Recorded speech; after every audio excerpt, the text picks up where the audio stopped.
میں اللہ نے اصحاب کہف کا واقعہ سنایا. کہف کہتے ہیں غار کو. سورہ کہف کی فضیلت حدیث میں آتا ہے جو جمعے کے دن پڑھے گا دجال کے فتنے سے محفوظ رہے گا, اس لیے اس کا معمول بنانا چاہیے.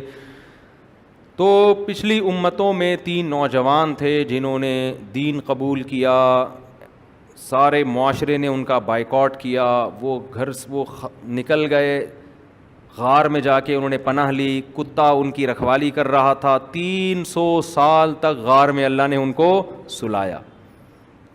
یہ یہودیوں نے نبی سے پوچھا تھا اصحاب کہف کی, کیونکہ یہودیوں کی کتابوں میں یہ واقعات لکھے ہوئے تھے. تو آپ نے نبی کو پہچاننے کے لیے کہ سچے نبی ہیں یا نہیں, تو پوچھا اصحاب کہف سنائیں, تو آپ نے پورا واقعہ سنایا. سورہ کہف نازل ہوئی. تو اللہ نے اپنی قدرت سے کیا کیا. اچھا, یہ واقعہ اس لیے بھی نازل ہوا کہ مسلمانوں کے حالات بہت خراب. ہمارے نبی صلی اللہ علیہ وسلم کی زندگی میں جب تک 2 شخصیتیں زندہ تھیں تو آپ کی مخالفت تو تھی, لیکن ان 2 شخصیتوں کی وجہ سے رکاوٹ بھی تھی. ایک آپ کے چچا ابو طالب, وہ اگرچہ غیر مسلم تھے لیکن نبی کا انہوں نے بھرپور ساتھ دیا رشتہ داری کی بیس پہ کہ میرا بھتیجا ہے اور یتیم تھا, میں نے پالا ہے, میں کیسے چھوڑ سکتا ہوں اس کو. اور دوسرا آپ کی زوجہ حضرت خدیجہ, وہ بھی عرب میں ان کا بڑا نام تھا, مقام تھا, ان کا خاندان بھی رکاوٹ بنتا تھا. تو جب ابو طالب کا انتقال ہو گیا اور حضرت خدیجہ کا انتقال ہو گیا تو پھر آپ صلی اللہ علیہ وسلم کے جو دفاع کرنے والے تھے نا خاندان کی بیس پر, وہ دفاع کیا پڑ گیا, کمزور. اب مسائل شروع ہو گئے. یہی وجہ ہے کہ اس وقت پھر آپ نے چند صحابہ کو حبشہ کی طرف بھیجا ہجرت کرنے کے لیے, جن میں حضرت جعفر طیار رضی اللہ تعالیٰ عنہ بھی تھے. اسی موقع پہ سورہ کہف نازل ہوئی اور اس میں تسلی دی گئی کہ جن لوگوں نے اللہ کے لیے ہجرت کی ہے اللہ ان کو ضائع نہیں کرتا. تو 3 نوجوان تھے جنہوں نے, ارے آج ہم نے سورہ یوسف تو کمپلیٹ کی نہیں, کل کر لی تھی, کل مکمل ہو گئی. اچھا, میں حیران ہو رہا ہوں کہ یار ایسا تو نہیں, تو میں بھی کہوں آپ لوگ ایسے آرام سے بیٹھے ہوئے ہو. اچھا, کل کر لی تھی, صحیح ہے, یاد آیا. تو تینوں جو تھے نا نوجوان, پوری قوم بت پرست تھی, شرک میں مبتلا تھی, تو یہ توحید پرست تھے. انہوں نے کیا کیا, اللہ کی خاطر, کیونکہ ان کو قتل کا خوف تھا, انہوں نے آپس میں مشورہ کیا کہ اگر ہم اس دین کی طرف واپس آئے تو ہم کبھی بھی خیر میں نہیں, ہم اس علاقے کو چھوڑ دیتے ہیں لیکن ہم اس مشرکوں کے دین کو کبھی بھی قبول نہیں کرتے. تو تینوں نکل گئے. اب اللہ نے بھی ان کی مدد کی, کیونکہ جتنی بڑی قربانی ہوتی ہے مدد بھی اتنی بڑی ہوتی. تو یہ تینوں نکل گئے. غار ان کو نظر آیا, انہوں نے کہا چلو بھائی رات ہم غار میں گزارتے ہیں, صبح دیکھیں گے کہاں کیا کرنا ہے. کتا پالنا اسلام میں حرام ہے. نبی نے فرمایا جس نے کتا پالا روزانہ 1 قرات کے بقدر اس کے اعمال میں سے نیکیاں کم ہوتی رہیں گی. کتا کیا پالنا ایسا عمل ہے جو آپ کی نیکیوں کو کھاتا رہتا ہے, لیکن ضرورت کے وقت کتا پالنا جائز ہے. واقعی ضرورت ہو, ضرورت کیا ہے, حفاظت کے لیے بعض دفعہ کتا رکھنا پڑتا ہے. تو ان لوگوں نے بھی حفاظت کے لیے کتا رکھا ہوا تھا, سمجھ رہے ہیں, کیونکہ مسافر تھے نا, اور تو ان کے پاس کوئی بم تو تھے نہیں, تو کتے سے ہی دفاع کر سکتے تھے اپنا, تو مجبوری میں جائز ہے. تو یہ کتا بھی ساتھ لے کر گئے, غار کے اندر چلے گئے.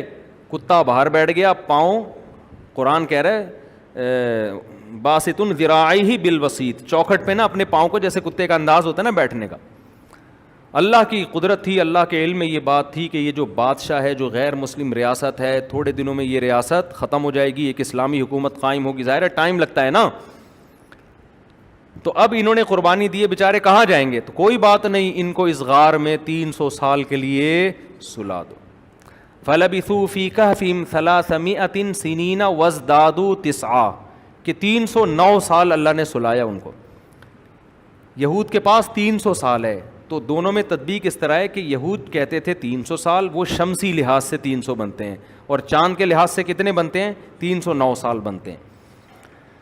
تو قرآن کہتا ہے ہم نے کیا کیا کہ اس کروٹ پہ ان کو لٹایا کہ سورج کی کرنیں بھی سے بھی بچے رہتے تھے وہ, اور وہ کروٹ بھی لیتے رہتے تھے تاکہ زمین نہ کھانا شروع کر دے, اور کتا اسی سٹائل میں باہر بیٹھا رہے, اور ایسا کتے پہ روب تھا کہ اگر کوئی کتے کو دیکھ لے تو بھاگ جائے وہاں سے, تاکہ لوگ اس غار کے قریب نہ آئیں. 309 سال کے بعد اللہ نے ان کو اٹھایا. اب وہ اٹھا کے کہنے لگے بھائی ہم تو بہت لمبا سوئے ہیں. کتنا سوئے ہیں, کسی نے کہا کہ ہم 1 دن سوئے ہیں, کسی نے کہا کہ ہم آدھا دن سوئے ہیں, کیونکہ 24 گھنٹے سے زیادہ تو کوئی بھی نہیں سوتا نا. ہماری قوم سوتی ہے لیکن وہ بھی تھک جاتی ہے, 24 گھنٹے کے بعد وہ بھی تھک جاتے ہیں, تو بستر کھا کے ختم کر دیں گے نا آپ کو. تو پھر کہنے لگے اللہ ہی جانتا ہے کتنے سال سوئے ہیں, اب اس بحث میں رکھا کیا ہے. وہ کافی ڈیبیٹ ہوئی نا یار کتنا ٹائم سوئے, لیکن بھوک کی وجہ سے پیٹ کمر پہ چپک گیا تھا. تو اب انہوں نے کہا یار یہ سکہ رائج الوقت جو ہے لے کر جاؤ اور چھپ کے جا کے کوئی ازکا طعامن حلال رزق لے کر آؤ. ازکا طعامن کیوں کہا؟ غیر مسلم ریاست ہے, اس سے پتہ چلتا ہے کہ غیر مسلم کنٹری میں جب آپ کھانا کھائیں گے تو آپ پر یہ تحقیق لازم ہے کہ حلال کھانا ہو, کتے بلی کا گوشت اٹھا کے نہ لے آئیں آپ, اور ذبح بھی حلال طریقے سے ہوا. اب وہ جناب جب بندہ آیا ہے نا تو وہ تو سارا آوے کا آوا ہی بگڑا ہوا ہے, وہ چھپتا پھر رہا ہے کیونکہ پکڑ نہ لے, لیکن بندہ ہی نہیں ہے وہ.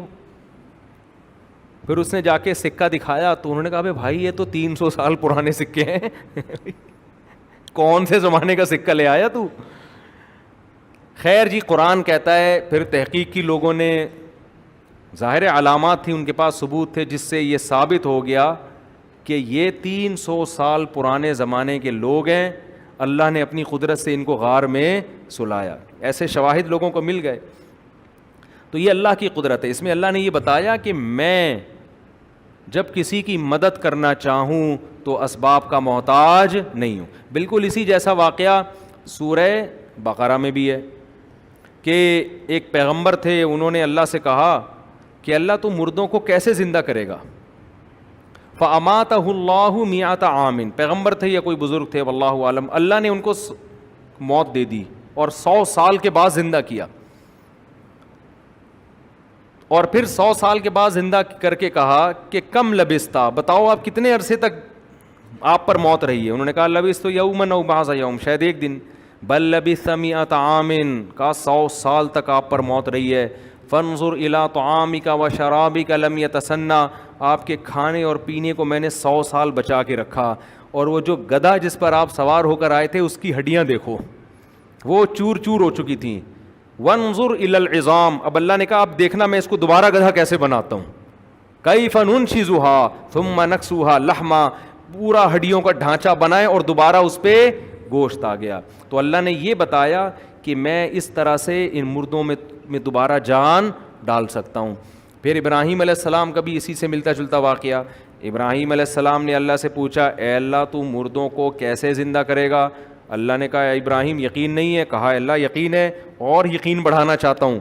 اللہ نے کہا ٹھیک ہے 4 پرندے لیں, ان کو کسی آواز سے مانوس کریں. پرندوں کو جب خاص آواز سے مانوس کرتے ہیں اس آواز پہ پرندہ چل کے آتا ہے. پھر ان 4 پرندوں کو ذبح کر کے قیمہ بنا کے ان کا گوشت آپس میں مکس کر کے پہاڑ کے 4 کونوں پہ, چاروں طرف پہاڑ ہے نا, ان پہ رکھ دو. ثم ادعوہن, پھر جس پرندے کو جس آواز سے مانوس کیا وہ آواز نکالیں. یاتینک سعیا, اس کی بوٹیاں اڑیں گی اور جڑ کے پورا پرندہ بن کے دوڑ کے آئے گا. تو یہ اللہ کی قدرت ہے میرے بھائی. بار بار کافر اعتراض کرتا ہے موت کے بعد زندگی نہیں ہے, مر گئے تو ختم ہو گئے. اللہ کہتے ہیں جس نے پہلی مرتبہ پیدا کیا, سورہ بنی اسرائیل میں یہ بھی ہے کہ یہ آپ کو مجنون کہتے ہیں, دیوانہ کہتے ہیں. وقالوا اذا كنا عظاما ورفاتا ائنا لمبعوثون خلقا جديدا, قرآن کا انداز دیکھو. یہ کہتے ہیں کہ جب ہم بوسیدہ ہڈیاں ہو گئے, مر کے مٹی ہو کے ختم ہو گئے, تو کیا ہم دوبارہ زندہ ہوں گے. قرآن کا انداز دیکھو. قرآن کہتے ہیں قل, اے نبی ان سے کہہ دو, کونوا حجارتن, تم ہڈی نہیں تم لوہا بن جاؤ. او حدیدن, تم پتھر بن جاؤ. او حدیدن, یا لوہا بن جاؤ.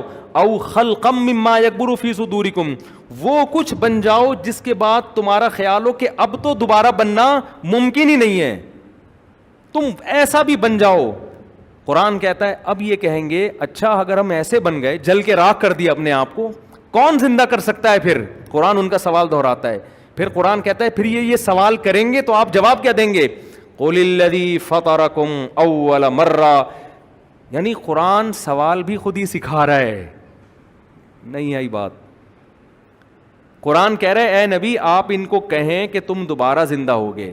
یہ جواب میں کہتے ہیں کہ کیسے ہو سکتے ہیں جب ہڈی ہو گئی. تو قرآن کہتا ہے جب یہ سوال یہ کرے نا تو آپ جواب کیا دیں؟ ہڈی تو دور کی بات، تم لوہا بن جاؤ، پتھر بن جاؤ، یا راکھ بن جاؤ، کچھ بھی بن جاؤ.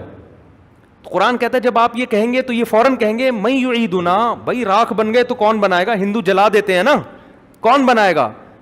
اے نبی پھر آپ جواب کیا دیں؟ قل الذی فطرکم اول مرہ، جس نے پہلی مرتبہ بنایا. پہلی مرتبہ پہ کیوں یقین کر لیتے ہو؟ اپنی آنکھوں سے دیکھ لیا نا، منی سے انسان بنا دیا، قطرے سے بنا دیا. جو فرسٹ ٹائم بنا سکتا ہے وہ دوبارہ بھی بنا سکتا ہے. بلکہ قرآن ایک جگہ کہتا ہے وَهُوَ أَهْوَنُ عَلَيْهِ، پہلی دفعہ کسی چیز کو بنانا مشکل ہوتا ہے، دوبارہ بنانا آسان ہوتا ہے. قرآن کہتا ہے اب یہ کہیں گے قُلِ الَّذِي فَطَرَكُمْ أَوَّلَ مَرَّةٍ فَسَيُنْغِضُونَ إِلَيْكَ رُؤُوسَهُمْ وَيَقُولُونَ مَتَاهُ. اب یہ مذاق اڑانے پر آ جائیں گے، کیونکہ اب بڑی دلیل دے دی نا آپ نے، جس نے فرسٹ ٹائم بنایا اس کا ان کے پاس کوئی جواب نہیں ہے. ارے فرسٹ ٹائم کیسے بنا لیا بھائی؟ واقعی جو پہلی دفعہ بنا سکتا ہے دوبارہ بھی. اب قرآن کہتا ہے پھر یہ تمسخر میں کہیں گے متا ہوا، اچھا وہ کب بنائے گا؟ یہ ٹائم بتا دیں نا آپ. نہیں آئی بات. وہ دوبارہ پیدا کس تاریخ کو کرے گا؟ ڈیٹ تو اناؤنس کریں. فَسَيُنْغِضُونَ إِلَيْكَ رُؤُوسَهُمْ وَيَقُولُونَ مَتَاهُ قُلْ عَسَىٰ أَن يَكُونَ قَرِيبًا. اے نبی تاریخ نہ بتائیں، یہ بتا دیں کہ بہت جلد ہو جائے گا، زیادہ ٹائم نہیں لگے گا. اس زمین کی عمر کو دیکھو، اس کے لحاظ سے حدیث میں آتا ہے قیامت میرے بہت قریب ہے، بہت قریب ہے. تو یہ بنی اسرائیل کے درس ہیں. اسی طرح سورہ بنی اسرائیل میں ایک اہم آیت یہ بھی ہے کہ یہ لوگ کہتے ہیں کہ